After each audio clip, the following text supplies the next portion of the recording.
Инвестиционное сотрудничество между Кыргызстаном и Турцией поступательно развивается, подчеркнул президент Сооронбай Жээнбеков на кыргызско-турецком бизнес-форуме в городе Бишкек. Он отметил, что политическое партнерство между двумя государствами, которое было сформировано много лет назад и укрепляется с каждым годом, достигло высокого уровня, сообщает отдел информационной политики аппарата президента.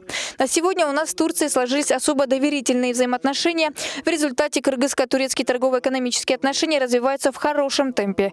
В 2018 году из Турции в целом было привлечено более 93 миллионов долларов США. Объем прямых инвестиций из Турции в Кыргызстан, привлеченных за годы независимости, составил более 600 миллионов долларов США, отметил президент. В то же время он подчеркнул, что экономический потенциал двух стран используется не в полной мере. Мы с господином Эрдоганом обсуждали возможности в ближайшие годы увеличить товарооборот между нашими странами от 400 миллионов долларов до 1 миллиарда. Необходимо усилить меры в данном направлении, отметил президент. Жээнбеков отметил, что в Кыргызстане созданы все условия для инвесторов и пригласил турецких предпринимателей вкладывать в экономику Кыргызстана, добавив, что права инвесторов всегда защищаются.